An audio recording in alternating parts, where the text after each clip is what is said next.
काजल की अभी नई नई शादी हुई है और वो अपने ससुराल में आई है। बेचारी को पता ही नहीं है कि उसकी सास कितनी ज्यादा बुरी है। जैसे जैसे दिन बीतते हैं काजल के सामने सच्चाई आने लगती है। जीतू सुनो ना, मुझे बहुत गर्मी लगती है अपने रूम में, कुछ करो ना, इस पंखे में तो हवा ही नहीं लगती और गर्मी इतनी है कि पूछो मत, हवा भी गर्म ही आती है इस पंखे से। अच्छा ठीक है, मैं कल ही अपने रूम में कूलर लगवा दूंगा। क्यों, अब तो ठीक है ना? हाँ अब ठीक है। तभी वहाँ पर काजल की सास आ जाती है और वो उन दोनों की बातें सुन लेती है। तभी वो अपने बेटे से कहती है, अरे बेटा तू पागल हो गया है क्या? अरे नीचे मेरे कमरे में लगी तो है एसी, तो वही जाकर आराम कर लेगी ना, क्यों फालतू में पैसा लगा रहा है? पर माँ जी वो तो आपके कमरे में है ना, हमारे कमरे में तो गर्मी ही रहती है। अरे क्या गर्मी, ज्यादा दिमाग मत चलाओ, जो मैंने बोल दिया बस बोल दिया। ठीक है माँ, काजल तुम माँ के कमरे में ही जाकर आराम कर लेना। अच्छा अब मैं चलता हूँ, मुझे देर हो रही है। पहले दिन तो इंदिरा अपनी बहू को अपने कमरे में एसी की हवा लेने देती है, लेकिन जैसे जैसे दिन बीतते हैं और बिजली का बिल आता है, हाय राम, इतना सारा बिल लगता है, वो अपने मायका समझ रखी है इसे, तभी इतना बिजली का बिल आ गया। वो बहू के पास जाती है। काजल रसोई में मिक्सी में मसाले पीस रही थी। तभी इंदिरा अपनी बहू से कहती है, अरे बहू अब इसे बंद भी कर दे,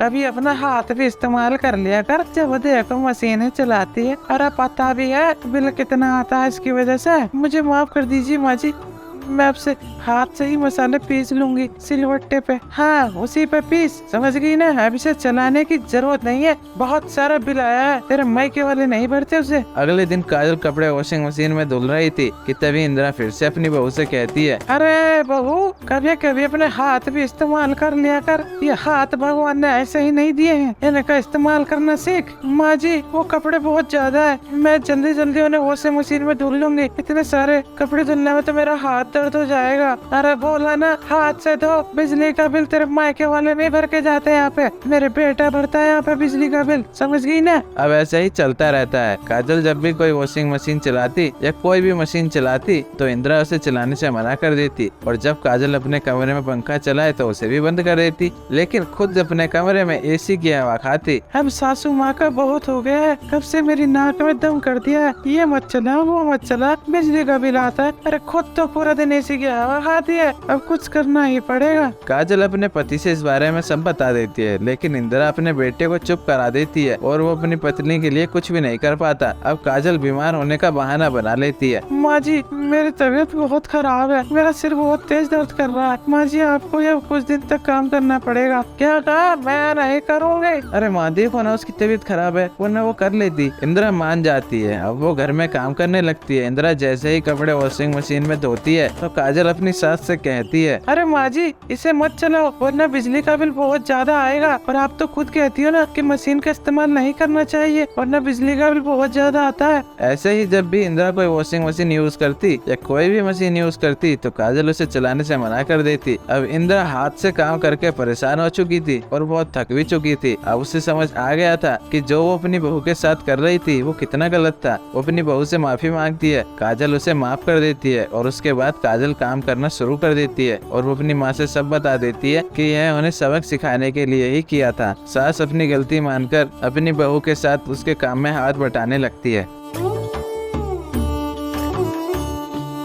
एक गांव में पीलू चिड़िया अपनी माँ बबली के साथ रहती थी। दोनों माँ बेटी खेत में आलू उगाते थे। बेटी पीलू इस बार बहुत अच्छी फसल हुई है, इस बार हमारा पूरा कर्ज खत्म हो जाएगा, ऐसे बबली कहती है। तो पीलू बोलती है, हाँ माँ इस बार हम अपना घर भी खरीद लेंगे। लेकिन जब माँ बेटी बाजार पहुँचती तो देखती है कि वहाँ पहले से बहुत आलू बेचने वाले किसानों की भीड़ है और उन्हें बहुत कम दाम मिल रहा है। तो पीलू कहती है, इतने कम दाम में तो हमारी मजदूरी भी नहीं निकलेगी, हम इतने कम दाम में अपने आलू की फसल क्यों बेचे? तो कड़क सेठ कहता है, देखो चिड़िया, बेचना है तो बेचो, नहीं तो अपने घर में इस आलू को रख लो और वहीं पर इसे सड़ने दो। लेकिन बबली और पीलू ने निर्णय ले लिया कि आलू नुकसान में नहीं बेचेंगे। फिर वो दोनों घर वापस आ जाती है। उनके पीछे सुंदरी कवि और हरिया तोता भी आ जाते हैं। ये कड़क सेठ बहुत चालाक है, हमसे इतने सस्ते दामों में आलू खरीद रहा है, लेकिन बड़ी बड़ी कंपनियों को 10 गुना ज्यादा दाम में बेचेगा। 100 का माल 1000 रुपए में। ऐसे हरिया बोलता है तो सुंदरी कहती है, लेकिन हम अगर आलू उसे नहीं बेचेंगे तो घर में रख कर क्या करेंगे? तो पीलू कहती है, हरिया काका, हम क्यों नहीं कंपनियों को सीधे आलू बेच सकते नहीं? वो कंपनियां क्या करती है इन आलू का? चिप्स ही तो बनाती है ना। हम भी अगर कोशिश करें तो हरिया कहता है, अरे बेटी, इतनी मेहनत कौन करेगा? उसके लिए तो मशीन चाहिए होती है। तो सुंदरी बोलती है, मेरा भांजा बबलू इंजीनियर है, उससे पूछ कर देख सकते हैं। हाँ, अगर वो हमारी मदद कर दे तो बहुत अच्छा रहेगा। पीलू की बात सुनकर बबली कहती है, लेकिन हमने बहुत बड़ा खतरा मोल लिया है। अगर चिप्स बनाने की मशीन काम नहीं आई तो ये आलू ऐसे ही सड़ जाएंगे और हम दाने दाने को मोहताज हो जाएंगे। बबली बोलती है। इसके बाद बबलू उन सब से मिलता है। मैं आपको आलू चिप्स की मशीन बना कर दे सकता हूँ। ये सुनकर सभी बहुत खुश हो जाते हैं। इसके बाद बबलू के बनाई हुई मशीन से सभी के आलू काम में लगते हैं और आलू का छिलका छीलकर उनकी कटाई होती है, फिर धुलाई होती है और फिर उन्हें हवा के ब्लोअर से सुखाकर तलने दिया जाता है। हम सभी ने इसमें अपनी अपनी कमाई के पैसे लगाए हैं। ये हमें बहुत मुनाफा कराएगी।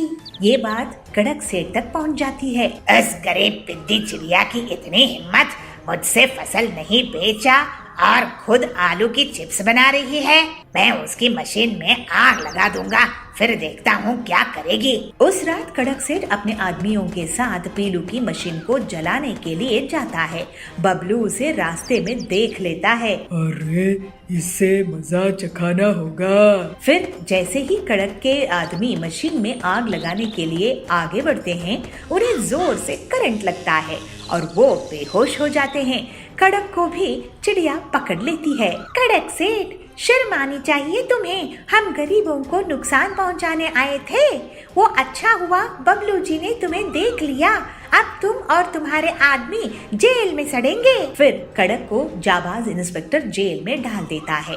अपनी बहादुरी के कारण बबलू पीलू को पसंद आ जाता है और पीलू की मेहनत देखकर बबलू उसको पसंद करने लगता है। फिर दोनों की जल्दी ही शादी हो जाती है और वो दोनों मिलकर सुंदरी और हरिया काका के साथ चिप्स की कंपनी खोल लेते हैं। इस तरह से बाकी के किसानों की भी मदद करते हैं। पर्वती नगर के जंगल में टिल्लू रहता था। वो ऑटो चलाकर अपने परिवार का गुजारा करता था। उसकी पत्नी सुंदरी थी और उनको एक बेटा बबलू और बेटी पीलू थी।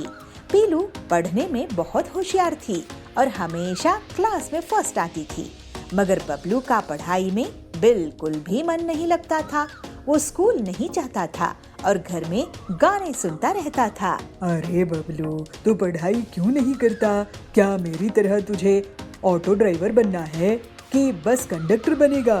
देख, तेरी बहन पीलू को वो एक दिन विदेश पढ़ने के लिए जाएगी और तू यही गांव में रह जाएगा। जी पिताजी, मेरा मन पढ़ाई में नहीं लगता है। मुझे म्यूजिक बहुत पसंद है। ऐसे ही समय बीतता गया और पीलू और बबलू बड़े हो गए। पीलू अब विदेश में पढ़ाई करने लगी थी और बबलू अपने गांव में टिल्लू का पुराना ऑटो चला रहा था। आए दिन वो पुराना ऑटो बिगड़ जाता था। हरिया, इस ऑटो को ठीक कर दे भाई। मेरी आधी कमाई तो इसे ठीक करने में ही खर्च हो जाती है। अरे, तुम्हारी ऑटो की आधे से ज्यादा बैटरी तो तुम्हारा गाने का स्पीकर ले लेता है। ऑटो में गाने सुनने का शौक रखोगे तो ये ऐसा ही बैटरी खाता रहेगा। लेकिन बबलू गाने सुनना बंद नहीं करता है। एक दिन पीलू बबलू को फोन करती है। भैया, मैं एग्जाम में टॉप करी हूँ और मैं अगले हफ्ते वापस गाँव आ रही हूँ। ये सुनकर बबलू बहुत खुश हो जाता है।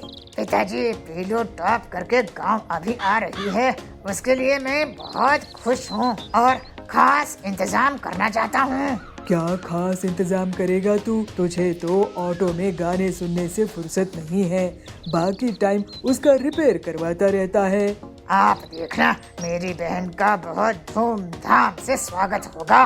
फिर बबलू हरिया से एक एक्स्ट्रा बैटरी लगवाता है और अपने ऑटो में बड़े बड़े स्पीकर और लाइट लगवाता है। इससे उसका पुराना ऑटो चमक उठता है। फिर पीलू के आने के बाद ऑटो में बबलू म्यूजिक चलाता है और सब लोग नाचने लगते हैं।